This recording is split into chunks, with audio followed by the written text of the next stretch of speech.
네, 안녕하세요. 8월 1일 장중시장 한번 시작을 해보겠습니다. 시장이 좀 어려운 상황입니다. 그래도 한번 또 이제 시황을 한번 시작을 해봐야겠죠.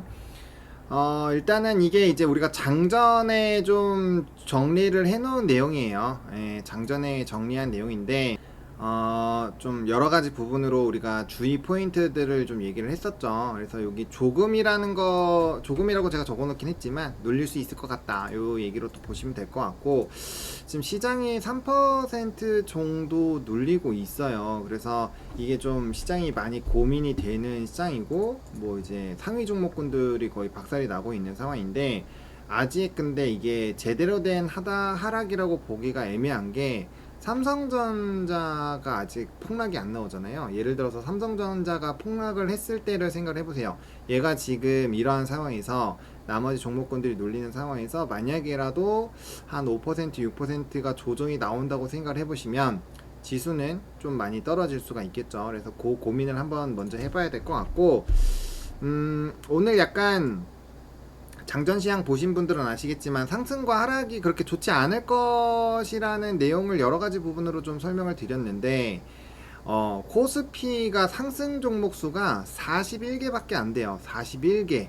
그러니까 이거는 사실상 거의 다 떨어지고 있다라고 보시는 게 맞는 거고, 그 다음에 이제 코스닥 같은 경우도 10배 이상 차이가 나기 때문에 이것도 거의 다 떨어지고 있다. 그러니까 일부 좀 순환매성이 있는 내용, 그리고 우리 스피어는 우리 개장하자마자 바로 우리가 체크해서 이슈 체크했었고, 그 다음에 이제 우리가 품절주 일부 움직일 수 있는 거, 뭐 이거 너무 트레이딩 성격 강해서 하지 말자고는 하긴 했는데, 어째 그쪽 얘기 좀 하고, 그 다음에 정책주 대북이나 뭐 이런 것들도 제가 여기 적어 놨었죠. 대북주 같은 거.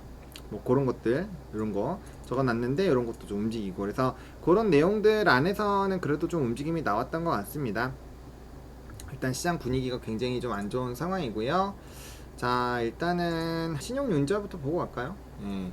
요게 이제 이틀 뒤잖아요. 어제부터 빠지기 시작을 했기 때문에 다음 거래일부터의 신용잔고가 꺾이는지를 보는 게 되게 포인트입니다. 그래서 다음 거래부터 신용잔고가 빵빵 떨어지면서 지수가 이제 뚱뚱 떨어진 거면 별로 좋지 않은 그런 시그널이라고 보시면 돼요. 그래서 일단은 신용잔고를 다음 거래부터 얘가 좀 떨어지는지, 그리고 어디가 많이 떨어지는지를 보시는 게 좀 핵심일 것 같아요. 자, 이거 좀 중요하니까 좀 기억을 해두시면 될 것 같고, 그 다음에 이제 원달러 환율, 요거 이제 오전에 한 거는 어차피 다 내용 있으니까, 요거 어차피 장전 시장이 다 있으니까 지울게요.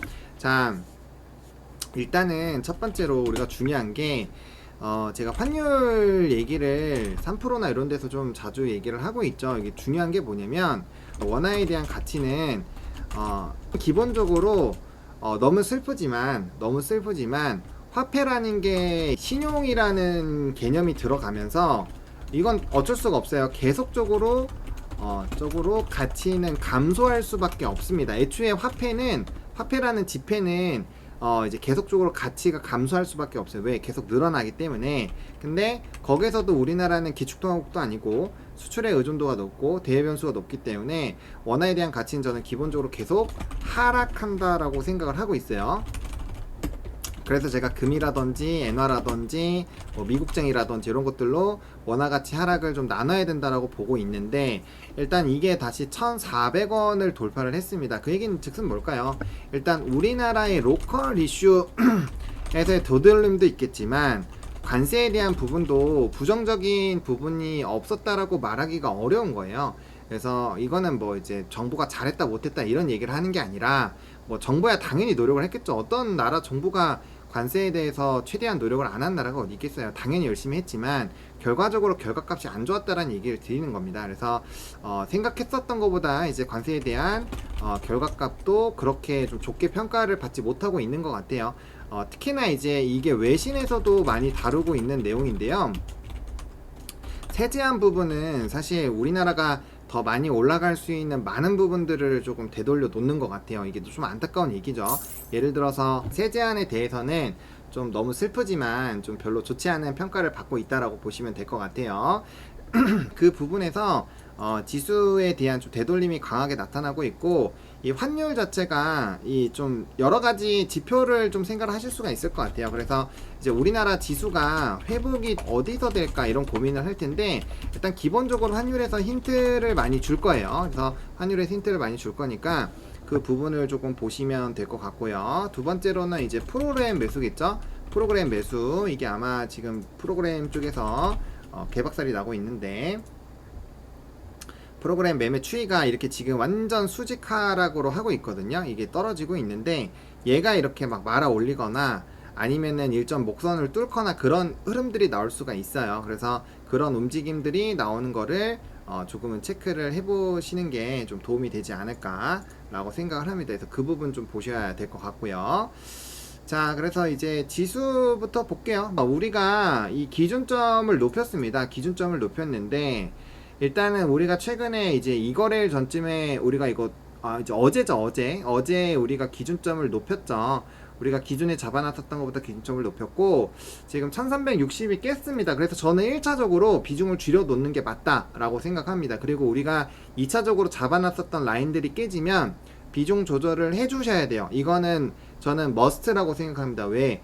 이게 단기 박스권으로 갈 수도 있어요. 물량이 털린 걸 수도 있는데, 그래도 왜 그걸 해야 되느냐? 일단은 20선이 이탈이 됐잖아요. 이게 올라오면서 한 번 더 20선이 이탈이 안 됐거든요. 물론 이제 종가 때까지 어떻게 말아 올리는지를 봐야 되겠지만, 기본적으로 이탈을 했기 때문에 고점에서는 좀 비중 조절을 미리미리 해놓는 게 나쁘지가 않다. 왜 그러냐면, 결국엔 지금은 저는 이런 생각이에요.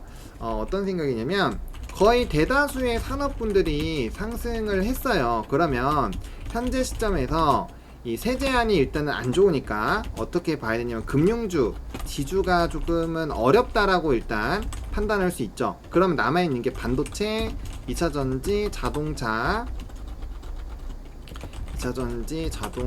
조선, 방산, 변압기, 그 다음 바이오, 그 다음에 화장품 같은 거 엔터랑 같이 넣을까요? 화장품 엔터? 그러니까 결국은 중국으로 묶을 수 있을 것 같고, 자, 그럼 이렇게 볼게요. 그러면은 지금 지수가 상승을 하려면 얘네가 안 좋으니까, 얘네는 안 좋을 수밖에 없죠. 지금 세제 개편안이 안 좋으니까. 그럼 얘네들 중에서 어떤 애들이 지금 하드 캐리를 할 수 있을까 라는 부분에서 애매하다라는 거예요. 지금 정답은 좀 애매하다라는 거예요. 왜 그러냐면, 자, 반도체 물론 좋아요. 자, 좋은데 지금 이제 반도체부터 좀 얘기를 해볼게요. 오늘은 이렇게 쫙 정리하고, 혹시 질문 있으신 분들은 이렇게 후원으로 질문을 남겨주시면 제가 이따가 몰아가지고 한 번에 싹 다 해드릴게요. 종목이 궁금하다, 요 대응 어떻게 해야 되냐, 이런 게 있으면 매수가, 평단, 그 다음에 이제 보유 비중, 그 다음에 추가 현금, 이런 내용들을 조금 가지고 계시면은 이거를 알려주시면, 이거 질문할 때 이거 해주시면은 좀 감사드리겠습니다. 자, 반도체인데, 반도체는 기본적으로 플로우는 나쁘지는 않아요. 근데 이제 첫 번째, 지금 삼성전자도 이 테슬라 이슈가 새롭게 반영이 됐죠. 그러면은 이제 추가적으로 나올 게 있냐라는 거예요. 이게 이제 HBM3 12단과 HBM4인데, 요 내용이 이제 추가로 바로 나와주면 너무 좋겠지만, 만약에 안 나온다면 하나 생각해 보셔야 될 것 같고, 그 다음에 SK하이닉스 단기 조정 충분히 나왔어요. 충분히 나왔지만 제가 이제 외봉으로 본다고 말씀드렸죠. 외봉으로 보고 있고 아직 변곡이 안 나왔어요. 그러면 하이닉스가 추가적으로 가려면 일단 엔비디아가 달려줘야 돼요. 달려줘야 하는데, 지금 엔비디아에서 무슨 얘기가 나왔냐면 백도어 얘기가 나왔거든요. 백도어 얘기가 나오면 보안에서 문제가 생길 수 있죠. 그러면 요거가 이제 수요가 감소가 될 수 있어요. 이게 약간 보면 어떻게 보면 억간데, 요렇게 되면은 이제 미국 정부에서 다시 한번 중국에 대한 규제를 안 한다는 보장이 없어요. 거기에다가 공통적으로 금리나 확률이 상당히 많이 내려갔죠. 내렸어요. 그러면은 요거에서 우리가 체크를 해야 되는 거예요. 결국엔 기술주들이 랠리가 나올 만한 요인이 하나가 제거가 됐고, 변수로 이제 중국 규제가 생겼다라는 거예요. 그러면 반도체도 지금 당장 이런 것들이 소거가 되면, 이게 이제 반대로 보면 소거를 할 수 있는 거예요. 그래서 반도체는 좀 부정적인 요인이 해소가 되거나, 그쵸? 해소가 되거나 금리에 대한 변화가 나오면 반등이 나오고, 그 정도에 따라서 이거는 어느 정도로 지수를 좀 끌어올릴 수 있겠다, 이런 생각을 해볼 수가 있겠죠. 그래서 이제 소부장들도 한번 순환매가 돌았기 때문에, 만약에 지금 시점에서 눌린 매수를 나중에 한번 타점을 노려본다면, 저는 소부장보다는 또 삼성이나 SK 하이닉스 안에서 의사결정하는 게 맞다라는 거고, 요거는 이제 좀 시간이 있으면 이따가 한번 차트 분석을 해드리겠고요. 하보너의 주식 이야기 구독, 좋아요 부탁드려요.